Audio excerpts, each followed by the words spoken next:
ሰላም ጤና ይስጥልን ውድ የአዲስ ሕይወት ዝግጅት ተከታታዮች፣ በዛሬው ፕሮግራማችን ስለ ጉሮሮ ካንሰር እናስቃኛችኋለን። መልካም ቆይታ።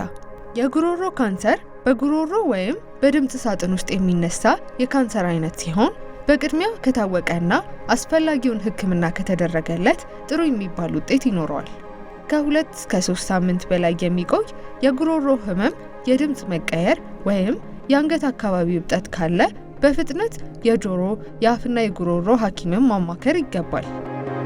ዶክተር ነቢያት ተፈሪ ከአንገት በላይ ቀዶ ህክምና ስፔሻሊስት እና በኦቶሎጂ ሰብ ስፔሻሊስት። ጉሮሮ ስንል በተለምዶ በህብረተሰባችን ዙሪያ ብዙ በህመምተኞቻችን ሲመጡ ቶንሲል ሲያማቸው ጉሮሮዬን አመመን ነው የሚሉት። ድምጻቸው ሲቀየር ጉሮሮዬን አመመኝ ነው። መዋጥ ሲቸግራቸው ጉሮሮዬን አመመኝ ነው። ጉሮሮ ማለት ወይ ትሮት በምንለው በእንግሊዘኛው በህክምናው 2 ክፍሎች አሉት። ፋሪንክስ የምንለው ወይንም ጉሮሮ የምንለው፣ ላሪንክስ የምንለው ደግሞ የድምጽ ሳጥኗ ማለት ነው። አሁን ለፋሪንክስ ስንል ጉሮሮ የምንለው የላኛው የጉሮሯችን ክፍል ከአፍንጫችን ጀርባ የሚገኘው አየር ከአፍንጫ ወደ መካከለኛ የጉሮሮ ክፍል የሚሄድበት ናዞፋሪንክስ የምንለው አለ። የመካከለኛው ምግብ ወደ ጉሮሮ የሚወርድበት ኦሮፋሪንክስ የምንለው አለ። የታችኛው ደግሞ ፋሪንክስ ሃይፖፋሪንክስ የምንለው የታችኛው የጉሮሮ ክፍል አለ። ለዛሬ ልንወያይ ያሰብነው የላሪንክስ ወይንም የድምጽ ሳጥንን ነው። የድምጽ ሳጥንም እንደዚሁ ለ3 ይከፈላል። የላይኛው፣ የመካከለኛው፣ የታችኛው። በዋነኝነት የጉሮሮ ስራ ድምጽ ማውጣት፣ ምግብ ማስተላለፍ፣ መተንፈስ ነው። ከነዚህ ውስጥ አሁን ትንሽ የጉንፋን ሲይዝ ራሱ ድምጽ ይቀየራል። ትንሽ ቁስል እዛ ጋር ሲኖርህ መዋጥ ይከለክላል። የአየር መተላለፊያው ቱቦ ሲጠብ ደግሞ መተንፈስ ያስቸግራል። ቮይስ ቦክስ ወይንም የድምጽ ሳጥን ካንሰር ስንነጋገር በዋነኝነት መንስኤው አይታወቅም። ሆኖም የድምጽ ሳጥን መሸፈኛው ህዋስ በተለያዩ ኢሪታንቶች ሲጎዳ ሲጋለጥ የመሸፈኛው አካል ዘረመሉ ባህሪውን ይቀይራል። ባህሪውን ሲቀይር በብዛት መባዛት ይጀምሩና እጢ ይፈጥራል ወይንም ካንሰሩን ያመጣል። ለዚህ የሚያጋልጡት ሁኔታዎች በዋነኝነት ሲጋራ ነው። በአንደኝነት ሲጋራ ነው። ከዛ በመቀጠል መጠጥ ነው። ሲጋራ ማጨስና አልኮል መጠጥ ሁለቱ አንድ ላይ ሲሆን 15 እጥፍ የመያዝ እድሉን ከፍ ያደርገዋል። 3ኛ ደረጃ ሂውማን ፓፒሎማ ቫይረስ የሚባለው የተጠቁ ሰዎች ለዚህ በሽታ ሊያጋልጣቸው ይችላል። በ4ኛው ደረጃ በስራ አካባቢ የተለያዩ አይነት ኬሚካሎች የተጋለጡ ሰዎች ላይ እንደ አስቤስቶስ ፋብሪካ የሚሰሩ ሰዎች ለዚህ ነገሮች ሊጋለጡ ይችላሉ። ወንድ በመሆን ራሱ እድሜ ከ50 ዓመት በላይ በመሆኑ የመጋለጥ እድል አለው። ወንዶች ከሴቶች 12 እጥፍ የመያዝ እድል አላቸው በዚህ በሽታ። 6ኛ ደረጃ የሚያጋልጠው ከዚህ በፊት የጨረር ህክምና በደረት አካባቢና በአንገት አካባቢ አድርጎ ከሆነ ለዚህ በሽታ የመጋለጥ እድል አላቸው። አሁን ቀደም ብዬ እንዳልኩት የድምጽ ሳጥኑ የመሸፈኛው አካል ለነዚህ ተጋላጭ ሁኔታዎች ሲጋለጥ የዘረመሉን የመቀየር ባህሪ ያለው እና አንድ አይነት ማስክ ሳይሆን አሁን ፋብሪካ ውስጥ የሚሰሩ ሰዎች ስፔሻል የሆነ የራሳቸው ማስክ አላቸው። እሱን ካልተጠቀሙ እኛ ለህክምና ወይንም ጉንፋን መከላከያ የምናደርጋቸው ማስክ እሱን አይከላከልም። በፋብሪካ ውስጥ የሚሰሩ ካምፓኒው የራሱ የተለያዩ አይነት ማስኮች ስላላቸው እሱን መጠቀም አለባቸው።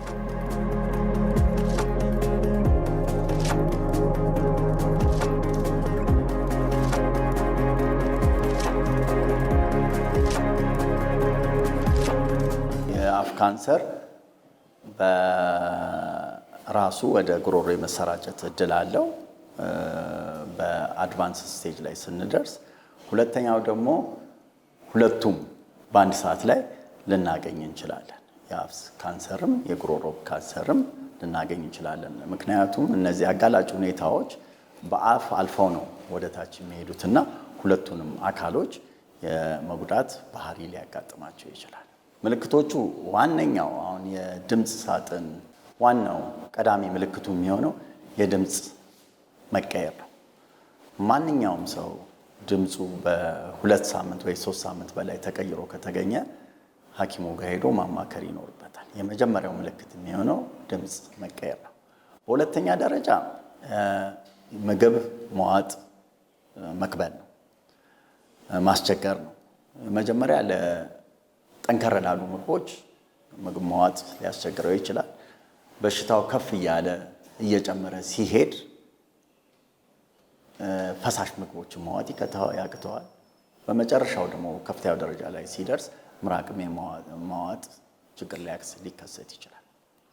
ከዚህ በመቀጠል ያለምንም ምክንያት አንገት ላይ የሚወጡ እጢዎች ለአመላካች ሊሆን ይችላሉ። ምንም አይነት አሁን ኢንፌክሽን ኖሮን አንገት ላይ ያለ እባጭ ብናይ ከሱ ጋር ሊያያይዝ ይችላል። ግን ምንም አይነት ምክንያት ሳይኖረው አንገት ላይ ያበጠ እባጭ ቢኖር ለዚህ አይነት ምልክት ሊያጋልጠን ይችላል። አሁን እንዳልኩ ቀደም ብዬ እንደገለጽኩልህ የጉሮሮ ስራው መተንፈስ ነው። ምግብ ማስተላለፍና መተንፈስ ነው። በሽታው ከፍ እያለ በሚሄድበት ጊዜ፣ ደረጃው እየጨመረ በሚሄድበት ጊዜ በሽተኞቹ መተንፈስ ሁሉ ሊያስቸግራቸው ይችላል። በዛን ሰዓት የተለያዩ አይነት እርምጃዎች የምንወስድበት አጋጣሚዎች አሉ። ብዙውን ጊዜ ይሄንን የምንልበት 2-3 ሳምንት በኢንፌክሽን ምክንያት ጉንፋን ሲይዝ ድምፅ ሊቀየር ይችላል። አሁን እንደ ቅድም የጠቀስናቸው እነዚህ የጉሮሮ አካሎችም ሲጠቁ በኢንፌክሽን ድምፅ ሊቀየር ይችላል። በተለያዩ ምክንያቶች ድምፅ ሊቀየር ይችላል። ግን በዚች በ2 ሳምንት በ3 ሳምንት ጊዜ ውስጥ ግን ብዙዎቹ ኢንፌክሽን ከሆነ ክሊር አፕ ስለሚያደርግ ከ3 ሳምንት በላይ የሆኑ ድምፃቸው የተቀየሩ ሰዎች ሐኪማቸው ጋር ቀርበው አስፈላጊውን ምርመራ ማድረግ ይጠበቅባቸዋል።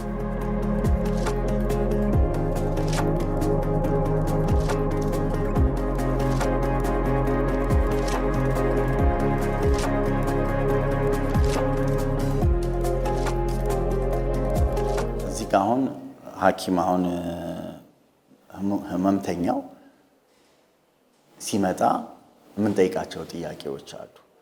ድምፄ ተቀይሯል ብሎ ነው እኛ ጋር የሚቀርበው። ድምፄ ተቀይሯል ብሎ ሲቀርብ ኢንፌክሽን ነገሮች ካሉት ኢንፌክሽን የሚያሳዩ ምልክቶች አሉ። ትኩሳት ሊኖረው ይችላል፣ መዋጥ መከልከል ሊኖረው ይችላል። አጭር ጊዜ ናቸው እነዚህ የሚሆኑት። ሌላው የምንጠይቃቸው አደጋ ደርሶባቸው እንደሆነ፣ ወንጀል ተደርጎባቸው እንደሆነ የእሱ አይነት ጥያቄዎች እንጠይቃለን። ሁለቱ አሁን የተለያዩ ነገሮች ናቸው። አሁን ወንጀል በሚሰራበት ጊዜ ዋናውን የድምፅ ሳጥኑን እብጠት ሊያመጣ ይችላል፣ ወይንም የመሰበር እንትኖች ሊያጋጥመው ይችላል። የዚህ አይነቱ ያው አንድ ሰው አደጋ ሲደርስበት የማበጥ ምልክቶች ስላሉ ድምፁ ይቀየራል። ያም ቢሆን በ2 ወር በ1 ወር ምናምን ጊዜ ውስጥ መድኃኒት ሰጥተን የሚድን ነው። በዛ ላይ ደግሞ ምርመራ በምናደርግበት ጊዜ እሱም የሚነግረን ሂስትሪው ስላለ በቀላሉ ማወቅ እንችላለን። ግን በትክክል ያጋጥማል። ከዛ በመቀጠል ከ3 ሳምንት በላይ ከሆነ ምርመራ እናደርጋለን። ምርመራዋ ፍሌክሲብል ኢንዶስኮፕ ትባላለች። በክሊኒክ ውስጥ ነው የምትሰራው። ምንም አይነት ማደንዘዣ አትፈልግም። በአፍንጫ በኩል ትገባለች። ጉሮሮውን ሙሉ በሙሉ ማየት እንችላለን። ሙሉ በሙሉ ስልክ ስራውን ማየት እንችላለን። አሁን ሲዘጋ ድምፅ ስናወጣ የድምፅ ሳጥኑ ወደ መዝጋት ነው የሚሄደው። ስንተነፍስ ይከፍታል። እሱም በስነ ስርዓቱ አሁን የሰው ቀደም እንደጠቀስክልኝ አደጋ ደርሶበት ከሆነ የመክፈትና የመዝጋቱ ሁኔታ ስብራት ካለ ሊዛባ ይችላል። እጢ ወይም ካንሰሩን የምናየው ከሆነ በቀላሉ ማየት እንችላለን በፍሌክሲብል ስኮፑ። የቱ ጋር እንደበቀለ ቀደም ብዬ እንደጠቀስኩልህ 3 ክፍል አለው። የላኛው፣ የማዕከለኛው፣ የታችኛው የቱ ጋር እንዳለ በቀላሉ ማየት ይቻላል።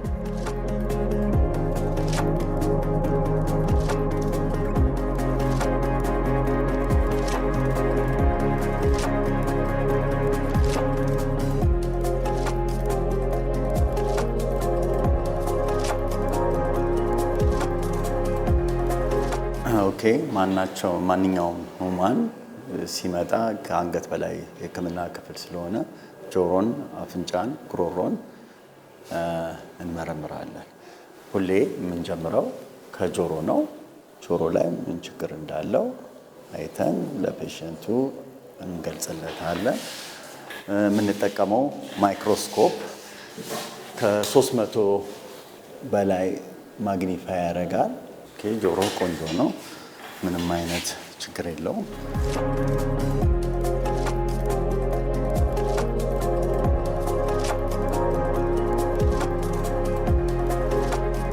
ፍሌክሲብል ኢንዶስኮፕ ትባላለች። ሁለቱ የተለያዩ ክፍሎች ናቸው። እዚህ ውስጥ ኬሚካል አስቀምጠን ከተጠቀምን በኋላ ካጸዳን በኋላ እንደገና እዚህ ውስጥ ኬሚካል ውስጥ እንከተዋለን። ኬሚካሉ ይገባና ለ10 ደቂቃ ተዘፍዝፎ ይቆያል። ከዛ በኋላ አጥበነው ለእንትን እንደገና አፍንጫ ውስጥ እንከተዋለን። እቺ ካሜራ ሄዷ ነች። ይሄንን ዳይሬክትም ማየት ይቻላል። በዚህ ካሜራም ተደግፎ ማየት ይቻላል። በአፍንጫ ነው የምትገባው። እንደምታዩት ምንም አይነት ማደንዘዣ አይፈልግም። አፍንጫው እንደምታዩት ሴፕተሙ ወደ ቀኝ በኩል ዲቬትድ ሆኗል። የተጣመመ አፍንጫ ነው ያለው። የላኛው የጉሮሮ ክፍል ናዞፋሪንክስ ነው የምንለው። በተለምዶ ብዙውን ሰዎች አፍንጫ ቶንሲል አለባችሁ የሚባሉት እዚች ጋር የምትበቅለዋን ነው። ከ70% በላይ ይሄንን ሲዘጋው የአፍንጫ ቶንሲሉ አድጓል የሚሉት ነገር እዚህ ጋር ነው ያለው። ምራቅ ዋጥልኝ፣ ምራቅ ዋጥ፣ ምራቅ ዋጥ፣ አይዞ። አሁን እቺ እዚህ ጋር ምላስን አውጣ። ይሄ አሁን የምናየው የምላስ የጀርባውን ክፍል ነው፣ ቤዝ ኦፍ ታንግ የሚባለውን። እቺ ደግሞ ኤፒግሎቲስ ነች። እቺ ኤፒግሎቲስ ጥቅሟ ምግብ በምንውጥበት ጊዜ የምግቡ ክፍል ወደ ጉሮሮ እንዳትገባ ወደ ታች ሄዳ በር ትዘጋለች። በል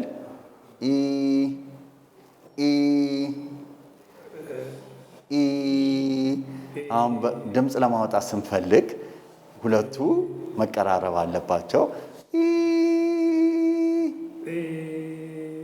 ኤኒ ክፍተት ቢኖር የድምፅ ኳሊቲያችን ይቀንሳል ማለት ነው። አሁን የታችኛው አየር ታቦ ነው፣ በደንብ ግልጽ ሆኖ ይታያል ማለት ነው።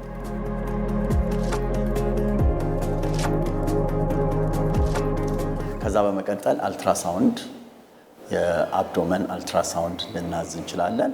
ኤክስሬ ያልኩኝ ሲቲ ስካን እና ኤምአርአይ የምናዝበት ሁኔታዎች አሉ። ተሰራጭቷል ወይ አልተሰራጨም ወይ የበሽታውን ደረጃ ለመለየት ወይ ሲቲ ስካን ወይ ኤምአርአይ ከሁለት አንዱ ይታዘዛል ማለት ነው። ተጋላጭ የሆነው ወንዶች ብዙውን ጊዜም ያው ወንዶች ከሴቶች ይልቅ የመጠጥና የማጨስ ባህሪ ስላላቸው በብዛት ተጋላጮች ናቸው። ከዛ በመቀጠል እንዳልኩ ፋብሪካ ውስጥ እነዚህ አስቤስቶስ ፋብሪካዎች የሚሰሩ ሰዎችም እንደዛ አይነት ነገሮች ሊያጋጥማቸው ይችላል። የሚጠበቀው መከላከል መንገዶች ካልተጠቀሙ፣ ሌላው ከዚህ በፊት ጨረር ለሌላ በሽታ ደረታቸው ላይ አንገት አካባቢ ጨረር የወሰዱ ሰዎች ለዚህ አይነት ችግር ሊጋለጡ ይችላሉ።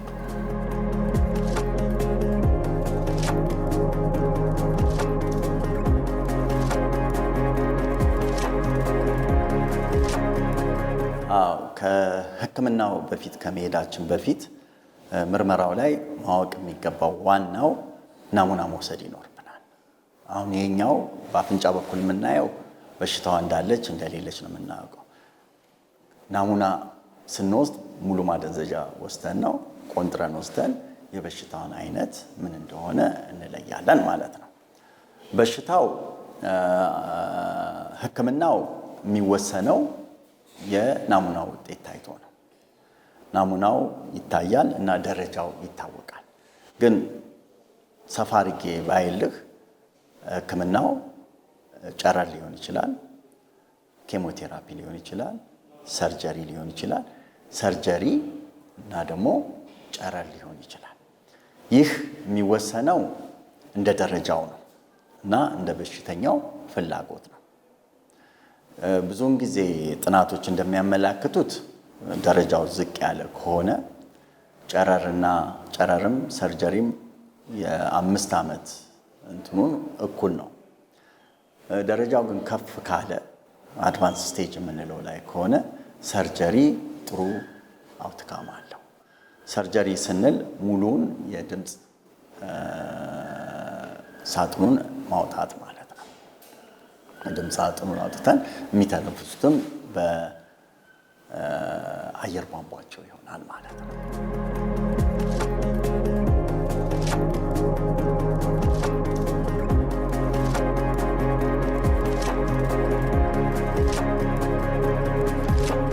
በሀገራችን የቮይስ ፕሮስቴሲስ የሉም።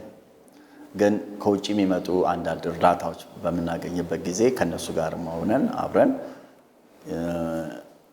እንጠቀምባቸዋለን። የእነሱ የቮይስ ፕሮስቴሲሱም አንድ በጣም ውድ ናቸው፣ ሁለተኛ ኢትዮጵያ ውስጥ የሉም፣ ሶስተኛ ከተወሰነ ጊዜ በኋላ የመላላት ባህሪ ስላላቸው መቀየር ይኖርባቸዋል።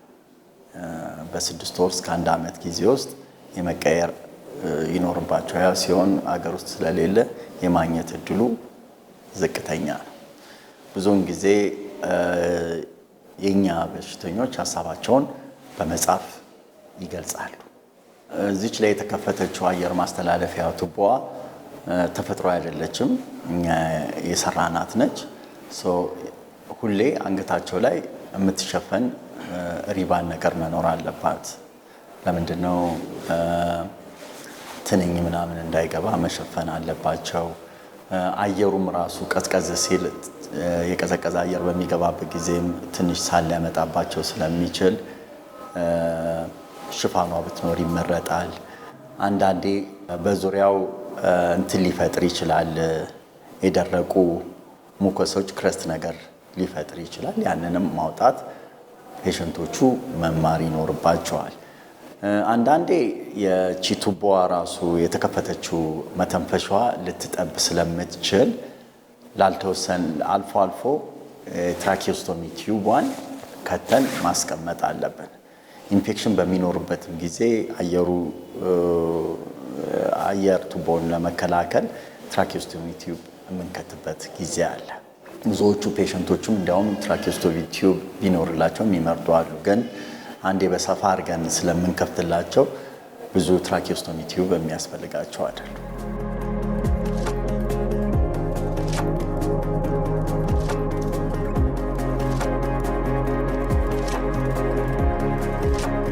አሁን እነዚህን ፔሸንቶች ከሆስፒታል ከማስወጣታችን በፊት ስላለ ሁኔታ በትክክለኛ ማስተማር ይኖርብናል። እቺ ያልኩ ካራባት ሪባን ነገሯ መደረጓን ግዴታ ነው። አንዳንድ ነገሮች መድማት ቢጀምር ቶሎ ብለው ወደ ሆስፒታል መምጣት እንዳለባቸው፣ አየር አንዳንዴ ደግሞ በዚህ በሙከስና ክረስት የመደፈን ነገር ሲኖር ሲጥ የማለት ነገር ሲኖርባቸው ከፍተው አይተው ሳክሽንም የሚጠቀሙበት በቤት ደረጃ ራሱ አሰልጥነናቸው ሳክሽን ሁሉ የሚጠቀሙ ሰዎች ማዘጋጀት ማብቃት ሊኖርብን ይችላል። ብዙዎቹ ስልህ መራመድ ይችላሉ፣ መሄድ ይችላሉ እና ብዙም ይችላሉ መስራት። አንዳንድ የጉልበት ስራ ማንሳት ላይችሉ ይችላሉ። ምክንያቱም የጉልበት ስራ በምታነሳበት ጊዜ የድምፅ ቦክሱ ግጥም ብሎ አየር መያዝ አለበት። ከፍ ለማለት ያንን ስራ ስለሚጓደል የጉልበት ስራ የመስራት እድላቸው የሆኑ ነገሮች የማንሳት እድላቸው ዝቅ ስለሚል እንትን ይላሉ። ስራ ላይ ግን ከሰው ጋር ኮሚኒኬት እስካላደረጉ ድረስ የመስራት እድላቸው ከፍተኛ ነው። ዋናው የድምፅ ሳጥን ካንሰር ዋናው መንስኤው ሲጋራ ነው። ቀጥሎም መጠጥ ነው። አሁን ወጣት ልጆቹ በፊቱ ጊዜ በተለየ ወጣቶች ከፍተኛ ደረጃ የሲጋራ ሱሰኛ ናቸው። እሱ ላይ እኛም ሆነን ጤና ጥበቃም ሆነ ሚዲያም ሆነ ትክክለኛ ትብብር አድርገን ወጣቶቹ ልጆች ከዚህ የሚላቀቁበትን ነገሮች ማሰብ መቻል አለብን። ሁለተኛው ህብረተሰቡ ድምፁ በ2 ሳምንት ውስጥ የቮይስ ቦክስ ካንሰር መከላከል ይቻላል። ሰውየው እስካላጨሰ ድረስ አይመጣበትም። መጠጥ እስካልጠጣ ድረስ አይመጣበትም። በጉሮሮ ካንሰር ዙሪያ ይዘንላችሁ የቀረብነው ዝግጅት ይህንን ይመስል ነበር። በዚህም ጠቃሚ የሆነ ግንዛቤን እንዳገኛችሁ እምነታችን ነው። ሳምንት በሌላ ርዕሰ ጉዳይ እንጠብቃችኋለን። እስከዛው መልካም ቆይታ።